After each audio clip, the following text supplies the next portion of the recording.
Doze off, then I heard gunshots. Something's coming back to me when I saw that. I need to get away from him. I'm already hearing people on the inside. Frankie.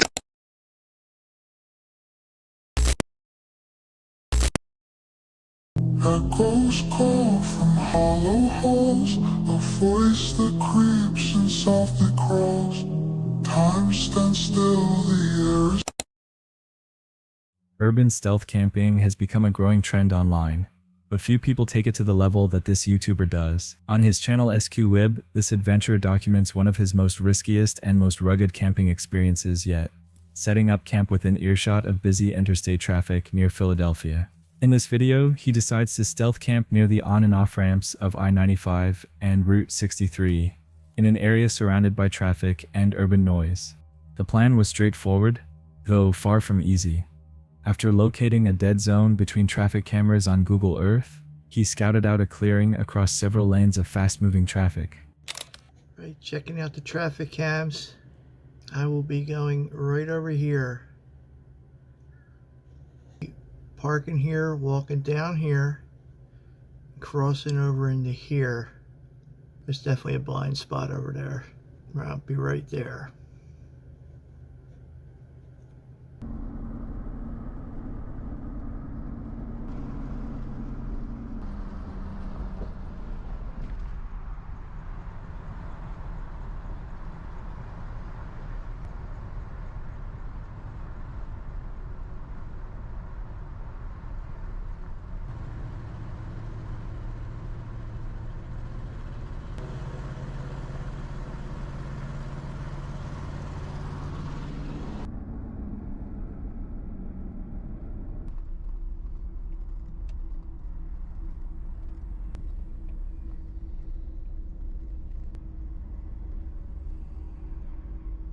Well, I'm at the parking ride. We're headed over to our spot. To be honest with you, I'm quite nervous about this. There's so much traffic out there. The on-ramp doesn't look too bad. It's the off-ramp. People coming off that ramp 50, 60 miles an hour. We'll see what we can do. Despite getting scratched and bloodied along the way, he managed to find a secluded enough spot just off the highway and declared it home for the night. After pitching his bright orange tent, he added some camouflage to help blend it into the environment, though he later admitted it wasn't very effective. The noise of passing vehicles was relentless throughout the night, especially from the 95 off-ramp nearby. Still, he found some peace in the moment. What really made the experience unnerving came around 2:30 a.m. After sleeping soundly for a few hours, he was startled awake by the unmistakable sound of gunfire. Multiple shots fired in rapid succession. To make matters worse, he heard voices afterward, suggesting people were nearby and possibly involved in something dangerous. So we're a little after 3 a.m. Woke up around 2:30. Slept really good till 2:30. I was starting to doze off, then I heard gunshots pretty close. So now I'm pretty much awake. So I figure I'll tidy up in here a little bit and start breakfast. I don't know how much of this you guys can see, but you got a big old light up here. You got a big old light up there. I'm gonna have to bushwhack out of here. You get ready to break camp, and I'll do breakfast, maybe do a little fire.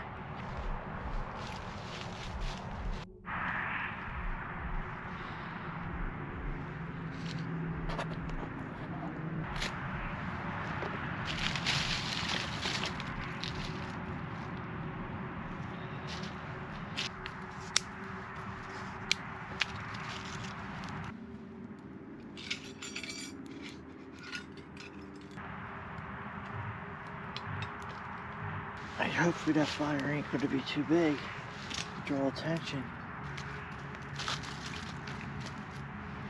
Wide awake and unsure of what had just happened, he stayed put and began preparing to pack up. By dawn, he began breaking down camp, cooking a quick breakfast, and gearing up for the bushwhack back out.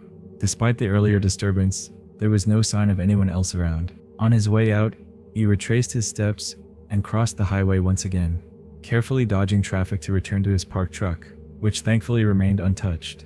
Back at the vehicle, he found no broken windows, and nothing had been stolen. which was a small miracle considering what has happened during the night. I got up around 2:30. I slept really hard from around 8:30 to 2:30, which I was really surprised. Must have been all the white noise from 95. Well, then anyhow, I'm laying there, and about 5 or 3, heard a bunch of gunshots back here. It just sounded like, I don't know what, didn't sound like rifle shots. I heard five pops, two quick ones and 3 quick ones right after that. I'm like, okay, let's just hope nothing's going on over there, because that's right where I'm headed. I'm up to the park and ride. Do I see my vehicle? Oh boy, let's see. All right, I see some vehicle. Yeah, it's my truck. Let's hope the gremlins didn't get inside of it. The locks don't work on it. All right, coming up to the truck. No busted windows. Another good reason to leave doors unlocked. Nothing in here really worth stealing. I'll just hopefully everything will start and the battery won't be dead. All right, moment of truth. Uh-oh. Yoo-hoo, I'm going home. Going home. Bye-bye parking ride. He ends the video admitting that choosing a location near high-speed traffic and gunfire may not have been the smartest move for his first go. It was a brutal experience that left him scraped, exhausted, and slightly unnerved. He had survived the night, gathered great footage, and proved to himself that he could handle a true challenge in one of the most unconventional camping locations imaginable. What did you make of this encounter? Let me know. Before we go any further, I just want to ask you for a small favor. If you're enjoying the video so far, please give it a like. And if you haven't subscribed yet, now's the perfect time. We recently hit 100,000 subscribers, and that's all thanks to you. Our 100K special surprise was revealed, and we had many positive responses from you. Our next goal is to hit 200K before the year ends. It feels impossible, but hey, it's free to dream, right? Also, there's a hidden word somewhere in this video for you. Let's see if you can find it. Now, back to the video. In this recent upload, YouTuber Brendan Explores returns to his van life roots with a late-night camping trip in the Shropshire Hills, specifically at a place called Pols Coppice. Brendan, who has made a name for himself by converting an old ambulance into a lovable van and documenting his adventures, set out to revisit local wild camping spots. But this one came with a reputation. As he explains early in the video, his intention was to go back to basics, something more in tune with his earlier content. After weeks of extended road trips and larger builds, Brendan wanted a peaceful solo camp in familiar territory.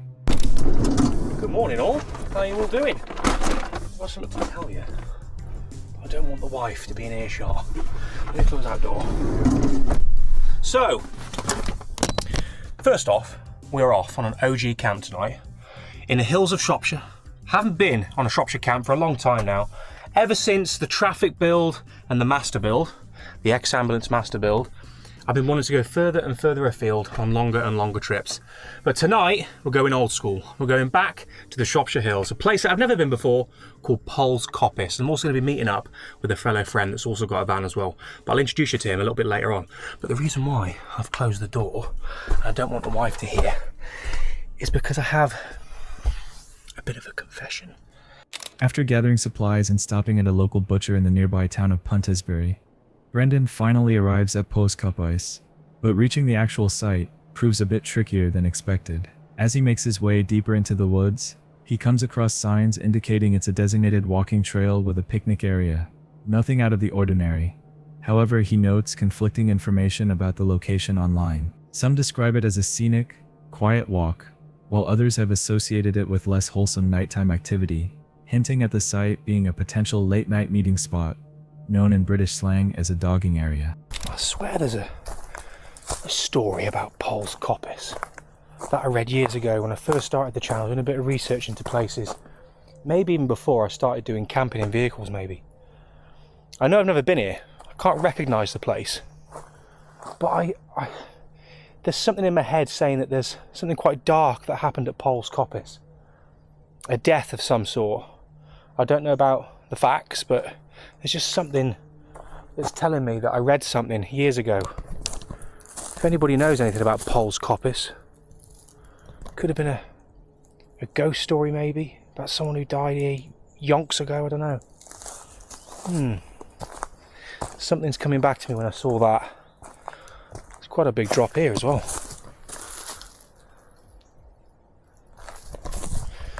Yeah.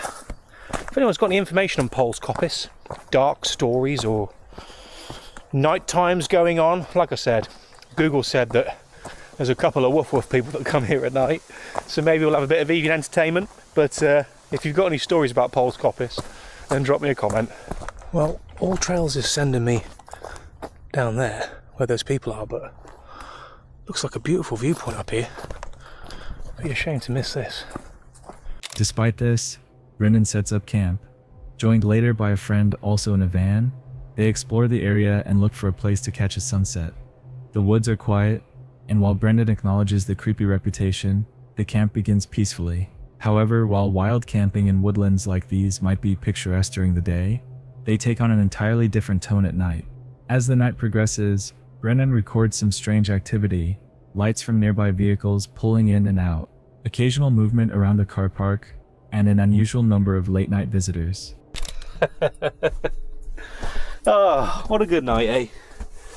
That has been really good tonight. Just the two of us in the Paul Coppice woods, chilling out, having a good bit of food. I think I'll get the bed set up, and I'll see you guys in the morning.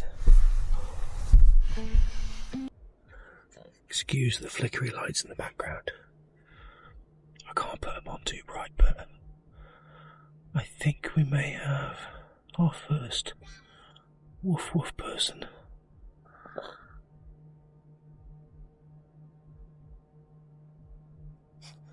Engine running. Parked up. There's multiple people inside that car. Bloody all turning up now. Oh, even a bloody midweek stopover won't stop them.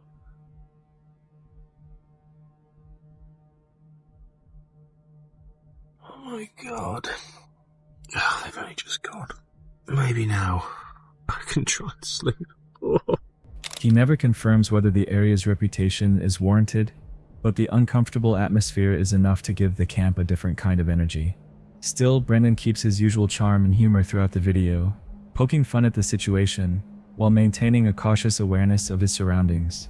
He doesn't let the odd visitors spoil his evening entirely, but the choice to camp at such a place clearly weighs on his mind. Whether or not something truly unusual happened during the camp is left open-ended. Brendan doesn't dramatize the situation, but his honest reaction to the strange late-night activity suggests that even experienced fan campers can sometimes pick the wrong spot, or perhaps the right one, depending on how you define adventure. Grizzly Gaz is a well-known figure in the wild camping scene. His videos are a blend of solitude, humor, emotional openness, and the occasional unsettling moment. Longtime followers appreciate the grounded, honest way he approaches both nature and life, with many of his uploads doubling as personal vlogs and outdoor adventures. But sometimes, even the most peaceful solo camping trips don't go entirely as planned. In this particular upload, Gaz returns to a familiar camping spot deep in the Welsh countryside, a place he hasn't visited for quite some time. He's joined as always by his dog Fendi, though he notes that she's been dealing with some age-related health issues lately. It's good to see you again anyway. How have you been doing? Hey. I've been doing if I'm honest. Buzzard keeps chirping up there. Crows must be bullying him or her. So I was supposed to be going out last week, but you want to see Fendi, don't you, while we're here? There she is, look. Perfect shot. But yeah, supposed to go out last week, but I had to rush Fendi off to the vet at 1 o'clock in the morning. She was shaking like mad and really shallow breathing as well. And this went on for half an hour to an hour, just not panting, just really shallow breath, and I absolutely pants. So took her to the vet. They give her 3 shots. They give her a steroid, antibiotic, and an anti-sick shot because she was throwing up as well. We don't know what happened there, whether she's eaten something that she shouldn't have done, but I'm pretty careful with her diet, so she didn't eat anything out of the ordinary. But yeah, that was a scare. And then she wasn't right for a couple of days after that. I'm just gonna have to hold you, aren't I? No flat ground here.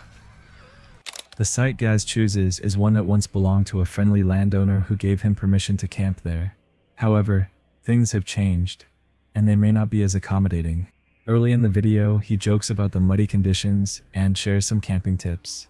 Gaz's unique blend of humor and sincerity always makes his content feel approachable, and this time is no different. There's a touching segment where he reflects on how much he's missed camping with Fendi, even though she's slowed down a bit. You can feel how much he cherishes these quiet moments together in the woods. We've been to quite a few therapy sessions. I think there's been 4 or 5 now. And she's not getting any better. And she's, after about 10 minutes, she's knackered. That's it. So I'm unable to go out on these long hikes and stuff like that, to do camping in middle of nowhere sort of thing.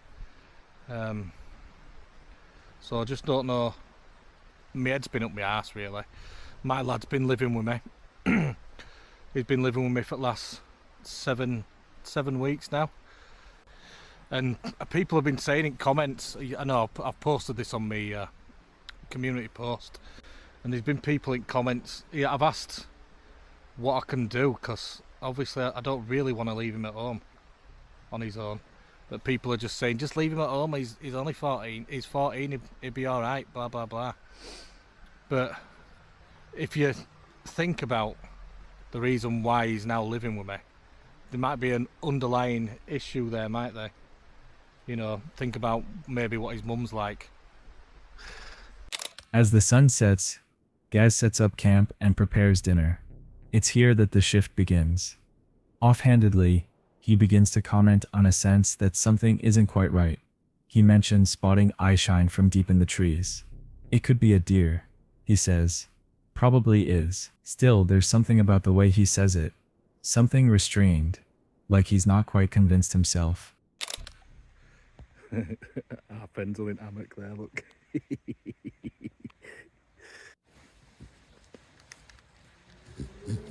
Look, they're still hanging about, look. See eyes.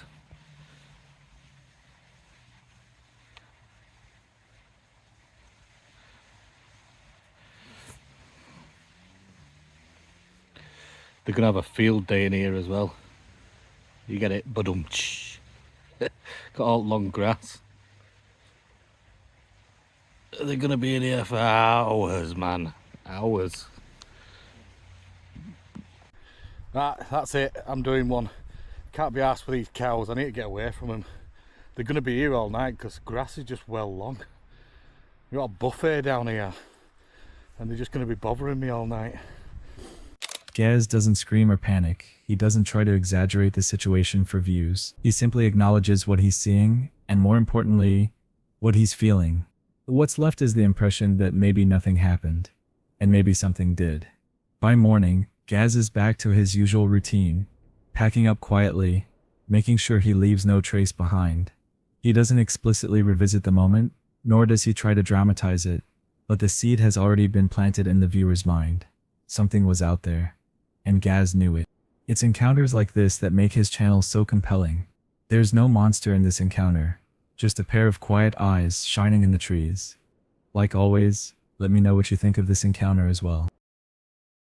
The next clip comes from a channel called Gorilla Hot Tortilla, a YouTuber who once tried his hand at exploring abandoned places. But after watching this particular video, it's not hard to see why that idea didn't stick for long. In this episode, he finds himself deep in the woods, exploring a decaying house hidden in the forest. The structure is old and collapsing in places, with broken furniture, peeling wallpaper, and debris scattered across the floor. It's the kind of place that already puts your nerves on edge before anything even happens. As he moves from room to room, there's an eerie calm throughout the house. Just quiet, dusty air and the sounds of footsteps crunching on glass and wood. It almost feels like the house has been untouched for decades, left to rot in peace. But that peace doesn't last long. Out of nowhere, a music box in the corner begins to play, completely on its own. It's one of those small, tinny tunes that instantly makes your skin crawl. Not just because it's unexpected, but because of how wrong it feels in a place like this.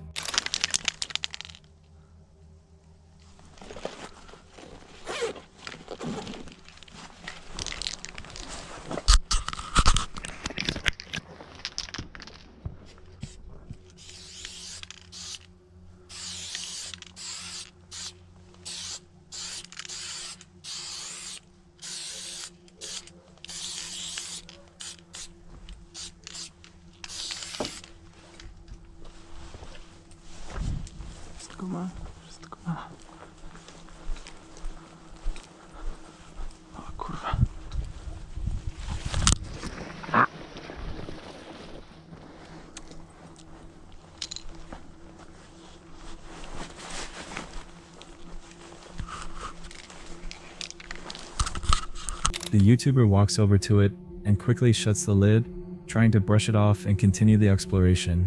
But just as the tension starts to fade, it spikes again.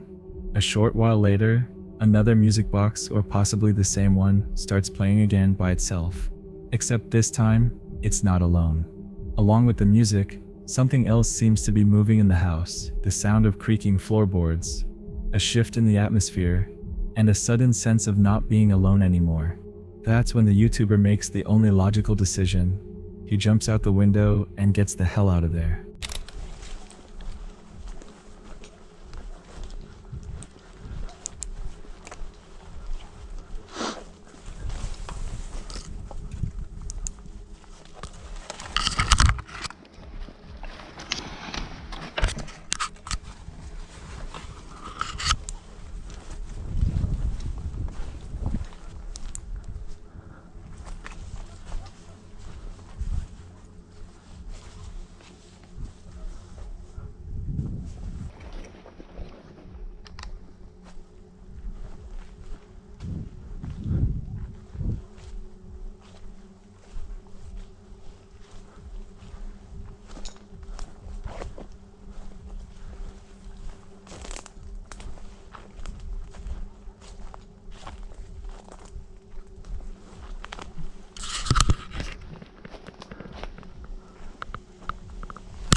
Whether you think it's real or staged, the video succeeds in being deeply unsettling. The silence, the music box, the unexplained noises, it all creates a moment that sticks with you. Haunted or not, it's easy to see why the creator decided to step away from abandoned explorations after this one. Uploaded on June 14th, 2024. This video was shared by the Turkish outdoor channel Evde de Bole. I don't know if I'm pronouncing it right, but it's a channel known for its cozy and sometimes startling camping experiences. In this particular upload, the couple heads deep into a forest with their brand new inflatable tent and a small stove, planning a peaceful overnight camp. But what starts as a relaxing night in nature takes a tense turn when uninvited guests begin to show up. The couple arrived at their forest campsite, excited to set up their new gear. Their inflatable tent takes center stage early on, with the pair struggling a bit to position and inflate it correctly in the soft forest ground.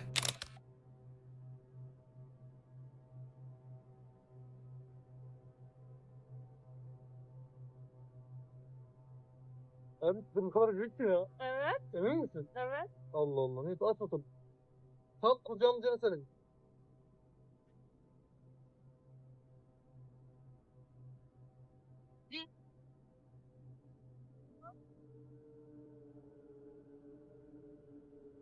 Çapraz yapmayacağız değil mi çadırı? Ben çapraz yapsak diyorum aslında. Şuraya doğru bakalım.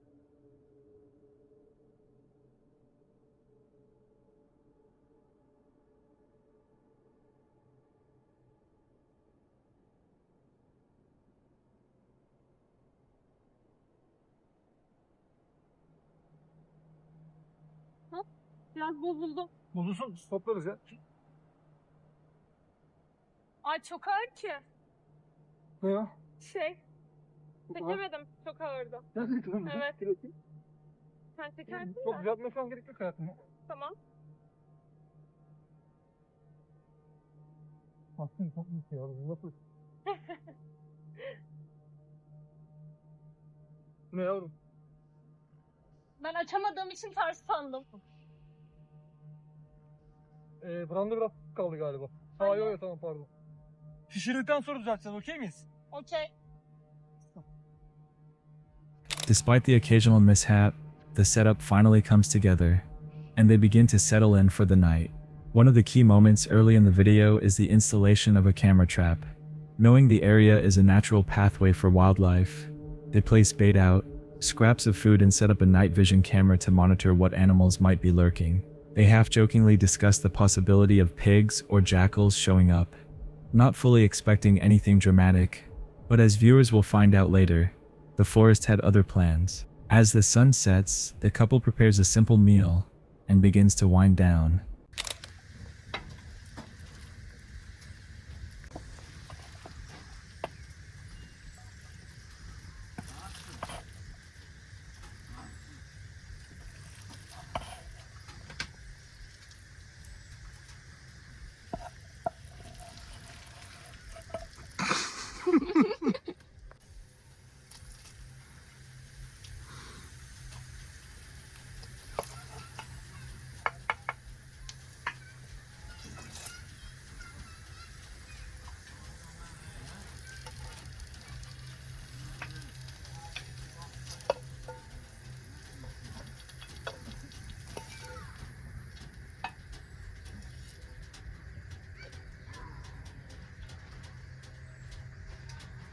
Tuzlak. Niye? Dur be.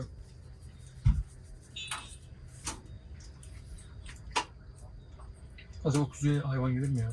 Gelmez olur mu? Çakal makal. Kurt. Çakal gelir de. Foto kapan için bunları ayıralım. Tabii canım. Bilmez lan sabah.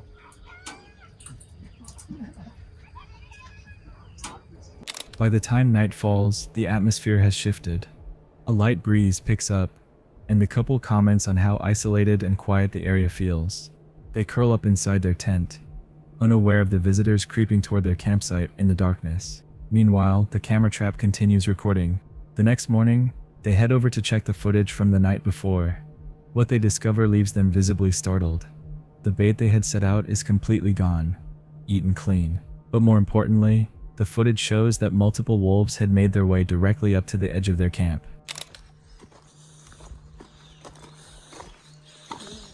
Var mı hareket? Yemişler mi? Aha yemişler. Aa.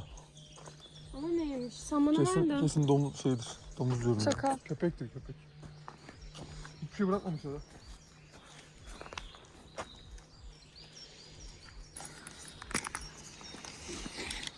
Bakalım.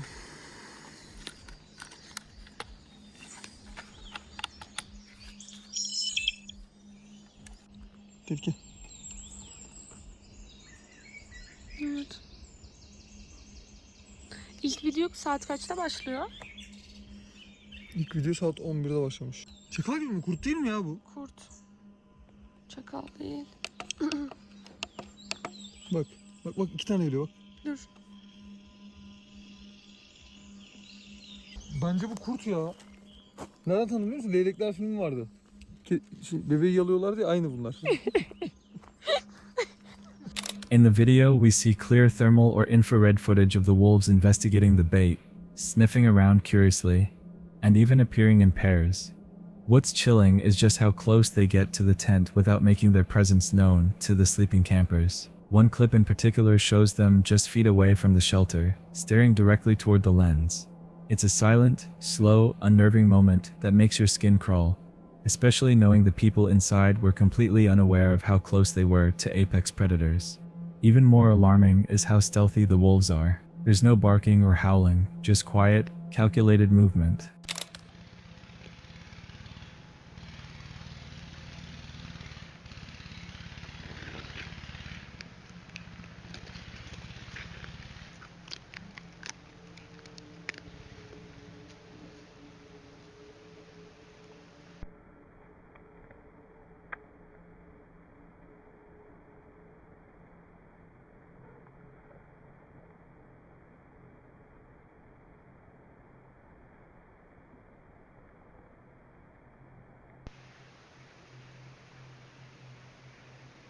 Çadırımız burada. Çadırımız burada. Bizim foto kapanı taktığımız yerde. Buradan nasıl gitmeye gerek yok bak şu. Şu ağaç. Evet. Şu ağaç. Şu dönemeçteki ağaç. Şuradaki ağaç. Buraya kadar gelmişler. Çok iyi. The pair seems shocked, but also a bit thrilled by the footage, realizing they unknowingly slept through what could have easily become a dangerous encounter. While the animals didn't attack or act aggressively, their proximity to the campsite and their lack of fear says a lot. There's a quiet moment where the couple reflects on just how close things got, and what could have happened had the wolves been more aggressive, or had they been cooking when the animals arrived. While the couple was lucky this time, the lesson is clear. Even in the calmest settings, nature doesn't always stay in the background. What did you think of this encounter? Like always, let me know. In his latest unsettling exploration, Frank from Franco TV takes viewers deep into one of his most ominous destinations yet, a mysterious woodland that locals ominously refer to as the Dead Forest. Uploaded just about a week ago, this video documents a night filled with disturbing sounds, chilling visuals, and a rising sense of danger as he ventures farther into a place believed to be spiritually protected and highly active with paranormal phenomena. From the outset, Frank sets the tone with caution, admitting that this is not a place one should visit alone. Thankfully, he's joined by a collaborator named Frank Ito, who helps document the encounter and keep watch. Now, if I was able to find someone to come with me through here, because this place, when you're in here, whether if it's animal or people, you are not alone. You know, I'm already hearing people on the inside. Franquito came with me. He's actually getting his equipment set up right now as we speak. This is Franquito. Hola, Franquito. Hi, my friend. He's setting up his camera and gear. But down this road, I'm keeping a lookout because I keep hearing a lot of stuff. Way further down the road, I'm going to switch to my other camera so you guys can see without IR. I keep hearing giggling and laughing through here. So he's getting set up to get ready. And God only knows what's going to happen from here on forward. You hear that? It's like a banging sound further deep down there. See if I could keep an eye out if there's anything walking through the forest. Listen. See that little black thing there? That's a thermal signature. That's what I was looking for. I don't know what the hell that is. But something's reading hot.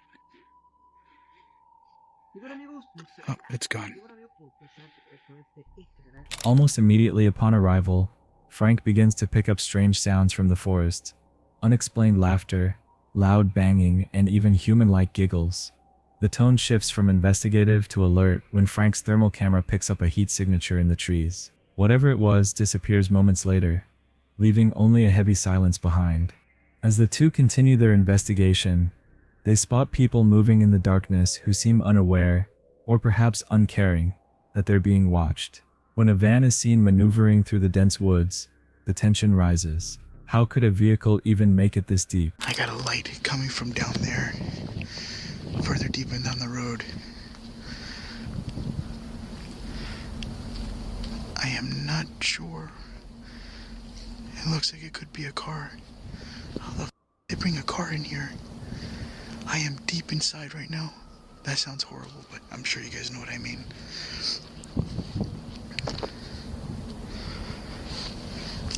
I think that's a car. It's a bright light.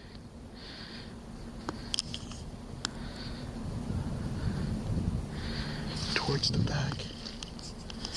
Franquito is right there.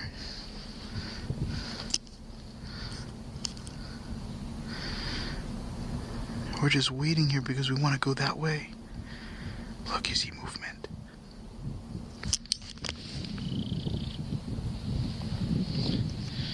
Here, I'm gonna turn on the light here, or color. See what I mean? Oh God, it's terrible for you guys. The sudden appearance and strange behavior of the van raises suspicions that something more organized or sinister might be taking place beyond what they can see. As they advance, they begin noticing bizarre arrangements in the forest. Blue-painted rocks and tree stumps form patterns that resemble ritualistic markers. A circle of stones surrounds a burnt area, possibly a fire pit used for ceremonies. Frank questions whether these are warnings, spiritual defenses, or signs of cult-like behavior. Then, they hear something unmistakable, a scream, distant but human-like. It echoes from deeper within, what he calls the forbidden zone. What is this?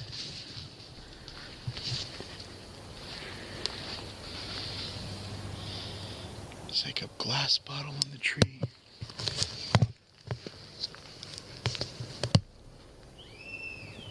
I just heard it again.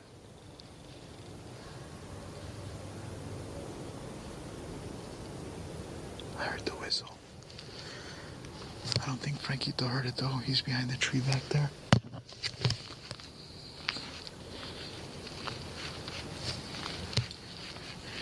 I just want to get in here and find it. Now that I got somebody with me, I'm not that afraid to keep going in.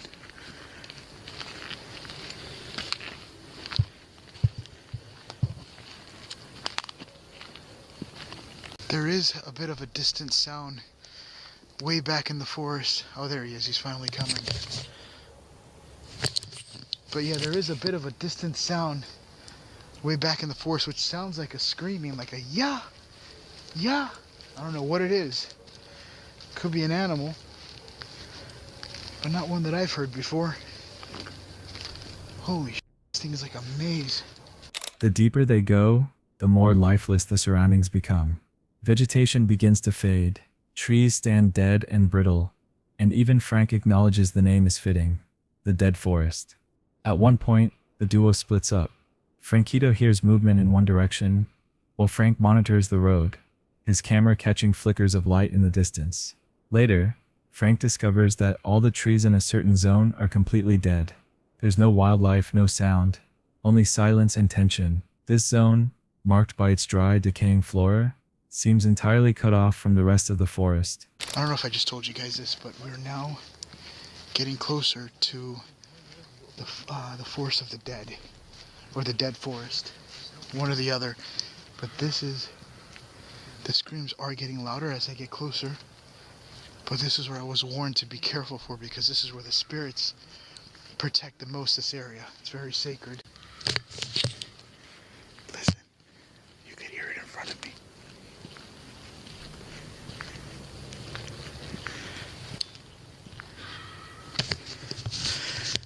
I'm going to switch to psionics so you have color. I want you guys to look at the vegetation change here. This is where everything becomes dead. Look. This. Oh. This is the dead forest. We gotta be careful here. Look at this. Oh. That was my radio. I keep forgetting I got Franquito that has one. Look at all the trees here dead. I'm scared. Everything is dead. As they prepare to enter the core of the dead zone, a scream rings out, louder and much closer than before. For Frank, this confirms they're getting nearer to the heart of the activity. He switches camera modes to show viewers the strange landscape, the eerie silence giving way to what sounds like a woman crying out. The screaming continues, intensifying the further he walks. He catches glimpses of lights moving between the trees, but no clear figure is ever identified. Then, they hear it again, another scream, almost like it's following them. The two regroup, visibly shaken, but determined to continue. Oh, I just saw it again. Franquito, yo lo vio otra vez. Yo lo vio otra vez. Ya, mira, mira, mira. Oh, es lejos, es más lejos ahora. Está mirando allá. Déjame prender mi nocturnar. Mira. ¿Qué fue eso? Está gritando algo. There's something screaming out there.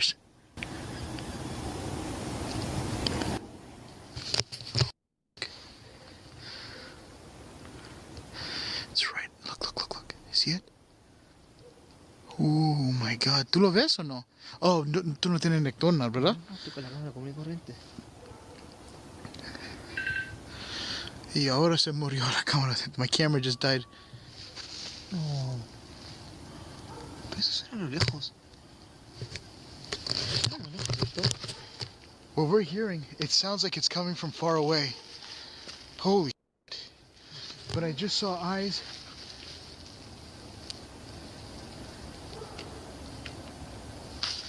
Further back there. By the end of the video, viewers are left with more questions than answers. What's causing the screaming deep within the forest? Who or what was watching them from the shadows? And what is the purpose of those unsettling blue stone circles? Though no physical entity is caught clearly on camera, the atmosphere, the screams, the strange human figures, and the apparent rituals make this video one of Frank's most chilling yet. The dead forest lives up to its name, offering a terrifying reminder that some places may not want to be explored, and that venturing in might mean you don't return the same. With this last encounter comes the end of another episode. If you haven't already, let me remind you again to like and subscribe. Also, leave a comment about what you liked and didn't like about this video. We almost upload daily videos, so you better have subscribed, cause trust me, you don't want to miss out. If you want to watch more disturbing videos, in about 3 seconds, they will be on your screen. I'll see you there, and with that, I'm out.